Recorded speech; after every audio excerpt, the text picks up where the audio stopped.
इस लेक्चर में हम डिस्कस करेंगे शेयर फोर्स और बेंडिंग मोमेंट के बारे में। तो फर्स्ट हम यहाँ पे देखते हैं शेयर फोर्स क्या होता है। Shear force means it is the algebraic sum of vertical forces at any section of the beam to the right और left of the section is known as shear force. जो भी vertical forces किसी भी beam section पे act करती है उनका जो अलजेब्रिक सम होगा that is known as shear force. It is represented by SF। Shear force diagram shows the variation of shear force along the beam length. और जो हमारे पास शेयर फोर्स डायग्राम है it shows the variation of shear force along the beam length. अब bending moment हम किसको कहते हैं? It is the algebraic sum of moments of all the forces acting on left और right of the section is known as bending moment. It is represented by BM। तो bending moment diagram shows the variation of bending moment along the beam length. Next हम इसमें discuss करेंगे types of beams. अब beams हमारे पास generally 5 types में होते हैं, तो वन बाय वन हम यहाँ पे सबको डिस्कस करते हैं। First is cantilever beam. अब कैंटिलीवर बीम में क्या होता है? One end is fixed and other end is free. Next is simply supported beam. Simply supported beam में क्या होता है? Resting freely on the supports eight both the ends. इसके जो दोनों एंड्स होते हैं वो फ्रीली रेस्ट करते हैं सपोर्ट पे। थर्ड इसमें जाता है हमारे पास overhanging beam. In that case end portion is extended beyond supports. Next fourth type इसमें जाते हैं हमारे पास फिक्स्ड बीम। अब फिक्स्ड बीम कौन सा बीम होता है? It is that type of beam whose both the ends are fixed. It is also known as built in beams or encastred beam. And the last one is continuous beam. अब continuous beam में क्या होता है? It has more than 2 supports. तो जिस भी beam में 2 से ज्यादा सपोर्ट्स होंगे that beam is known as continuous beam. Next इसमें जाता है हमारे पास टाइप्स ऑफ लोड्स। अब लोड्स हमारे पास जनरली 3 कैटेगरीज में क्लासिफाइड है। कंसंट्रेटेड लोड और point load, second is UDL load and third one is uniformly varying load. तो कंसंट्रेटेड लोड या पॉइंट लोड हम किसको कहते हैं? एक्टिंग एट वन पॉइंट, जो एक ही पॉइंट पे एक्ट करता है, तो that is known as point load.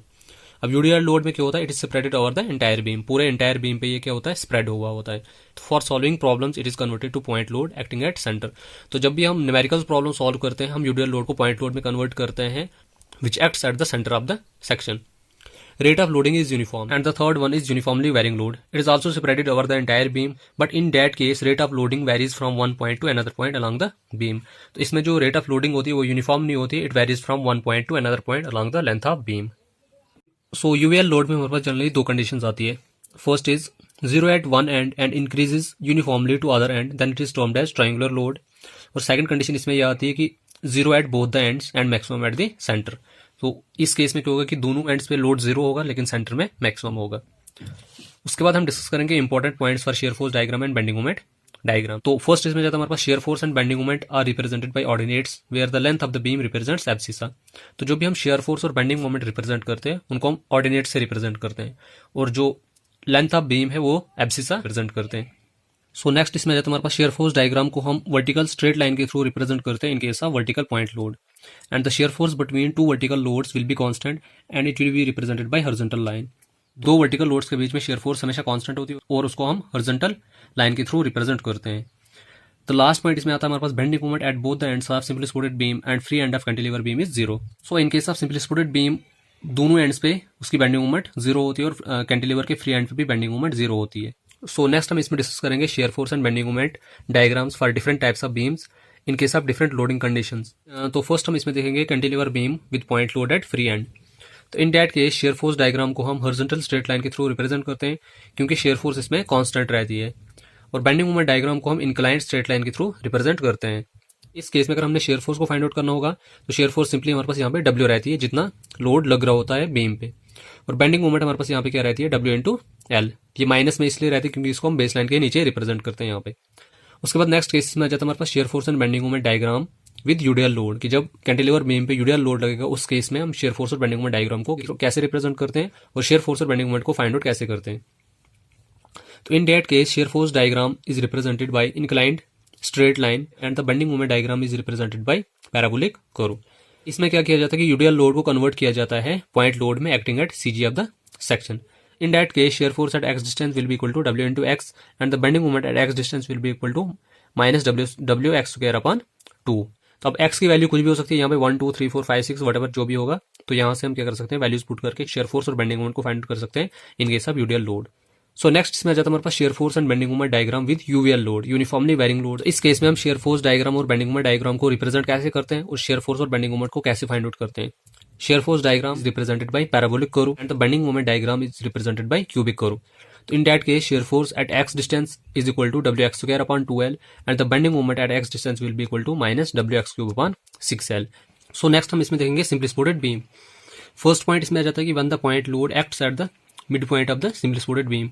In that case, shear force will be equal to plus minus W upon 2 simply means it will be equal to reaction at the supports. तो load की एक तरफ जो है shear force plus में आएगी और दूसरी तरफ जो है माइनस में आएगी। तो bending moment at centre point will be equal to WL/4 and the bending moment at ends will be equal to 0।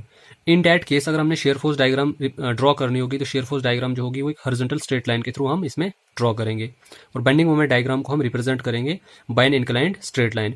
अब ये देखो shear force diagram, bending moment diagram ये बीम के हिसाब से वैरी नहीं करती है, ये जनरली डिपेंड करती है लोडिंग कंडीशन पे। तो पॉइंट लोड के केस में हमेशा जो है shear force diagram horizontal straight line के थ्रू रिप्रेजेंट होती है और बेंडिंग मोमेंट डायग्राम जो है इंक्लाइंड स्ट्रेट लाइन के थ्रू रिप्रेजेंट होती है। यूडियल लोड के केस में अगर हम देखेंगे शेयर फोर्स डायग्राम जो है इंक्लाइंड स्ट्रेट लाइन हो जाती है और बेंडिंग मोमेंट डायग्राम जो है पैराबोलिक लाइन के थ्रू हम उसको रिप्रेजेंट करते हैं।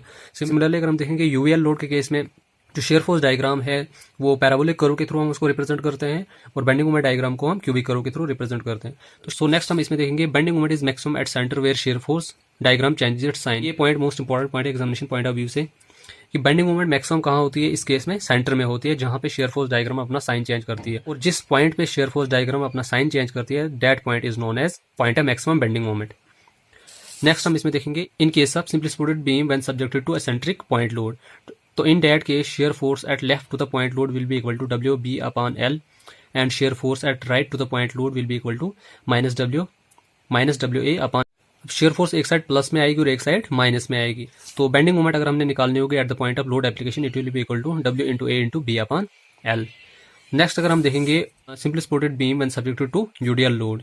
तो in that case shear force will be equal to plus minus WL/2 simply means it will be equal to the reactions at supports and the is equal to WL/8। Next point इसमें आ जाता है bending moment increases from 0 at one end to the center point as per parabolic law and decreases to 0 towards the other end। Obvious सी बात है कि simply supported beam के case में जो बेंडिंग मोमेंट आती है वो सेंटर में मैक्सिमम आती है और एंड्स पे 0 होती है। सो नेक्स्ट हम इसमें डिस्कस करेंगे simply supported beam subjected to uniformly varying load 0 at ends and W at center। तो in that case shear force at ends अगर हमने फाइंड आउट करनी होगी तो it will be equal to plus minus WL/4 and the bending moment at centre will be equal to WL²/12। तो इस case में अगर हमने total load on the beam find out करना होगा तो it will be equal to area of load diagram that is equal to WL/2। हमने shear force at x distance पे निकालनी होगी, मतलब किसी भी रैंडमली किसी एक पॉइंट पे हमने फाइंड आउट करनी होगी तो it will be equal to plus minus WL/4 minus W into x²/L। So next and last case हम इसमें डिस्कस करेंगे simply supported beam subjected to UVL load 0 at one end and W at other end। तो UL load के हमारे पास generally दो cases बनते हैं, एक 0 at ends and W at center, दूसरा केस इसमें यह आता है कि 0 at one end and W at other end। तो in that case shear force at x distance will be equal to WL/6 minus W into x²/12 and the maximum bending moment is at a distance of L/√3 and it's equal to WL²/9√3। This is important from examination point of view. So third हम इसमें discuss करेंगे overhanging beam के case में shear force को हम कैसे find out करते हैं, बेंडिंग मोमेंट को कैसे फाइंड आउट करते हैं और शेयर फोर्स डायग्राम और बेंडिंग मोमेंट डायग्राम को कैसे रिप्रेजेंट करते हैं। तो फर्स्ट हम यहाँ पे डिस्कस करेंगे कुछ इंपॉर्टेंट पॉइंट्स के बारे में। फर्स्ट अगर हम देखेंगे कैंटिलीवर बीम के केस में, कैंटिलीवर बीम के केस में neither shear force diagram nor bending moment diagram changes its sign. तो कैंटिलीवर बीम के केस में ना ही शेयर फोर्स डायग्राम अपना साइन चेंज करती है और ना ही बेंडिंग मोमेंट डायग्राम अपना साइन चेंज करती है। नेक्स्ट इसमें जाता है हमारे पास सिंपली सपोर्टेड बीम। तो सिंपली सपोर्टेड बीम के केस में क्या होता है कि shear force diagram changes its sign but bending moment diagram is always positive. तो सिंपली सपोर्टेड बीम के केस में शेयर फोर्स डायग्राम जो है अपना साइन चेंज करती है, जिस पॉइंट पे शेयर फोर्स डायग्राम अपना साइन चेंज करती है वही पॉइंट हमारे पास point of maximum bending moment होता है। बट बेंडिंग मोमेंट डायग्राम जो है वो हमेशा पॉजिटिव रहती है in case of simply supported beam. ये मोस्ट इंपॉर्टेंट पॉइंट है एग्जामिनेशन पॉइंट ऑफ व्यू से। But in case of overhanging beam both shear force diagram and bending moment diagram changes its sign. तो overhanging beam के case में shear force diagram भी अपना sign change करती है और बेंडिंग मोमेंट डायग्राम भी अपना साइन चेंज करती है।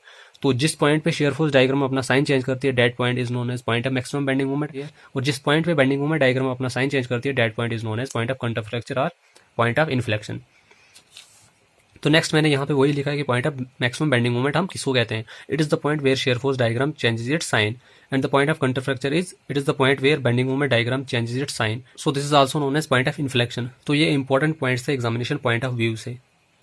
तो बाकी अगर हम देखेंगे ओवरहैंगिंग बीम के केस में shear force diagram bending moment diagram shear force bending moment हम कैसे फाइंड आउट करते हैं, सेम वही प्रोसेस है जो हम सिंपली सपोर्टेड बीम के केस में करते हैं। वेरिएशन जो है सिर्फ इसमें यही है कि इसमें point of contraflexure extra point आता है। नेक्स्ट हम इसमें देखेंगे share force and bending moment diagrams for beams carrying inclined load.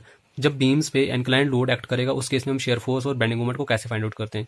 In that case inclined load को हम जनरली दो कंपोनेंट्स में डिवाइड करते हैं, वर्टिकल कंपोनेंट और हॉरिजॉन्टल कंपोनेंट। वर्टिकल कंपोनेंट क्या काज करता है यहाँ पे, it causes shear force and bending moment, and the horizontal component causes axial force or thrust. Now the variation of axial force shown by the diagram known as axial force or thrust diagram. तो जो diagram axial force के variation को show करती है, that diagram is known as axial force और thrust diagram. In most of the cases one end is hinged end other end is supported on rollers. अगर हम देखेंगे इंक्लाइंड लोड के case में ज्यादातर जो केसेस आते हैं उसमें एक एंड हिंज्ड होता है और दूसरा एंड जो है वो रूलर्स पे सपोर्टेड होता है।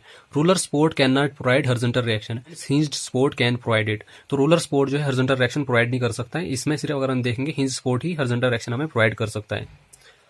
नेक्स्ट हम इसमें देखेंगे share force diagram and bending moment diagram in case of couples. तो कपल्स के केस में अगर हम देखेंगे शेयर फोर्स डायग्राम और बेंडिंग मोमेंट डायग्राम कैसे ड्रॉ करते हैं। अगर हमने यहाँ पे शेयर फोर्स फाइंड आउट करनी होगी, couple does not taken into account. तो जब हम शेयर फोर्स को फाइंड आउट करते हैं, कपल को हम उसमें इंक्लूड नहीं करते क्योंकि कपल एक टाइप की मोमेंट होती है, तो शेयर फोर्स के केस में हम कपल को इंक्लूड नहीं करते हैं। But in case of bending moment and reactions couple are also taken into account. बाकी bending moment diagram, shear force diagram process same as in case of simply supported beam. So next हम इसमें discuss करेंगे relation between load, shear force and bending moment. अब इन तीनों के बीच में रिलेशन क्या है, rate of change of bending moment is equal to shear force at that section. तो जो rate of change of bending moment होता है वो किसके बराबर होता है, shear force at that section. तो mathematically shear force is equal to dm upon dx। In case of vertical point load shear force changes suddenly. तो ये पॉइंट इंपॉर्टेंट है एग्जामिनेशन पॉइंट ऑफ व्यू से कि वर्टिकल पॉइंट लोड के case में जो shear force है वो सडनली चेंज होती है। सो नेक्स्ट एंड लास्ट टॉपिक हम इसमें डिस्कस करेंगे प्रॉपर्टीज ऑफ मटेरियल। अब अगर हम देखेंगे प्रॉपर्टीज ऑफ मटेरियल हमारे पास जनरली दो होती हैं, फिजिकल प्रॉपर्टीज और मैकेनिकल प्रॉपर्टीज। अब फिजिकल प्रॉपर्टीज में हमारे पास जाती है appearance, texture, colour, melting point, boiling point, density, thermal conductivity, electrical conductivity, thermal expansion, corrosion resistance etcetera. And in mechanical properties strength, toughness, hardness, ductility, malleability, creep, brittleness etcetera. तो ये बहुत basic terms है, I don't think there is a need to explain this terms right now here. तो ये आप खुद भी कर सकते हो, ये आपको ऑलरेडी पहले टर्म्स पता भी है। So this was a brief introduction about share force and bending moment diagram. तो ये मोस्ट इंपॉर्टेंट टॉपिक है एग्जामिनेशन पॉइंट ऑफ व्यू से। इसमें सिर्फ ये फॉर्मूलाज हैं लेकिन इंपॉर्टेंट पॉइंट्स है ये एग्जामिनेशन पॉइंट ऑफ व्यू से, तो इस टॉपिक को आप अच्छे से देखना। सो आई होप कि आपको मैंने यहाँ तक सारी चीज़ें क्लियर करवा दी होंगी। अगर आपको फिर भी किसी भी टॉपिक में डाउट है तो आप मुझे कमेंट सेक्शन में पूछ सकते हैं। सो मुझे उम्मीद है कि आपको वीडियो पसंद आई होगी। सो प्लीज़ वीडियो को लाइक कीजिए, शेयर कीजिए, कमेंट कीजिए और चैनल को सब्सक्राइब जरूर कीजिए। So thank you so much and keep supporting me.